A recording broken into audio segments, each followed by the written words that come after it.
you have control over. You are probably also creating what you feel like is some form of sustenance, but it's coming at a cost in regards to your family, your faith, maybe your fitness. And so the self-proclaimed workaholic that is his only identity is typically neglecting some other relationship responsibility. Right. There's always a cost, right? Who's paying that cost? Probably your marriage, probably your kids, which is why you don't have a great relationship with them. And let's say the same thing with different words that'll hit a little bit harder. Is the man that says, is essentially saying, I don't have time for that. Everyone has the same amount of time, but you have not put enough priority. You haven't put enough effort into creating this true goal in your life that you can just write it off. So if you're the guy that says, oh, I don't have enough time, or I work too much, no, that's because your significance is based in those things, or you're just simply pacifying yourself to make space for not having to do something else. Like get your bottom in the gym, go read a book, go date your wife, go roll around and play with your kids on the floor. That's good. Go break a sweat, whatever it is. You have time. Yeah. You just choosing not to. That's good. That's a pacifier. Spit it out.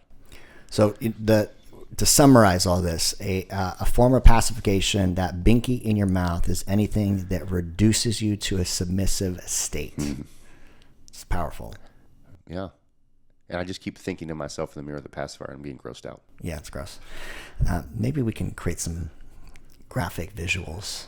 An editor can put something on of just a grown man with a binky and a diaper. There's an old movie, the original Roger Rabbit. Okay. Where one of the characters was a baby, but when the set breaks, he actually is a grown man. He goes off, smokes a cigar. I'm going, yeah, that's probably who we're talking to. Yeah, it's good. All right, so how do we break out of this state of pacification? I think we have jammed them with a knife, turned and twisted it, and they can now visualize themselves as bearded, muscular man with a binky in their mouth, and they're like, oh, all right, this hits home. It definitely resonates. How do they get out of it? How to get out of being a baby? Action. Okay. Action. So there's multiple things that go along with that. One, you got to have. We talk about this often. You've got to have a vision for your life. You can't go somewhere if you don't see it first. True. You're never going to travel without a map. You're never going to create anything if you can't see it. So you've got to have some sort of vision. And if you can't have a 10-year vision or a 5-year vision or a 1-year vision, why don't you have like a 3-month vision? That's good.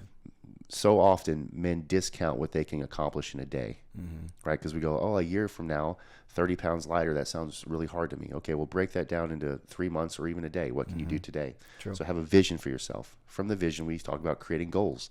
You've got to have benchmarks that you can check off as you get there. Plus, it feels good. It creates wins. Yep. Start to stack some momentum in your life. Just having a general mission for who you are. Right, give some value to what it means to enter your last name. That's good. As a Lashua, this is who we are. Right, I've got a vision for that. I've got goals to create that in my family for not just myself, but my marriage and my kids. That's good. And then putting action to it. So good. And I think probably the third piece of this is, and we hit this point home so often, is stop trying to do it alone. Stop trying to do it alone. If you are stuck on the binky and the pacifier and you recognize you're there, surround yourself with a type of men that will be intrusively accountable in your life, that you give permission to, that you're intimate with, that you're close with, that will challenge and confront you and support you through healthy community. Love that. In the same essence, just because I'm a visual guy, is you've got to become the smallest fish in the pond. Yeah. There's so much comfort and pride that comes along when you can think highly of yourself. I'm the smartest guy, or I make the most money, or I'm the best in the sales team. I'm the most fit in my group. If that's true, then that's not a group that's serving you. Yeah. Right? If you consider yourself the big fish, you've got to get in a place where there are other fish that are bigger than you, so that you can get in the draft of other men. That's good. Right? That doesn't mean women. That means men. Yes. Get in the draft of another man Yes. who's further along than you, that has the family that you want, the finances that you want, that has the peace and fitness in their life that they want. And you've got to get in their draft and do what they do. Excellence. So Tony Robbins says that success leaves breadcrumbs. Right? Get on the right crumb trail.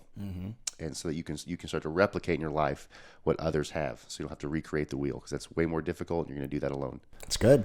And if we go back to that baby in a diaper with a binky in his mouth, that baby eventually gets off the milk, gets onto the meat. And if we truly understand our emotional, physical, spiritual, and development as men, our masculine journey, we have to start modeling other men.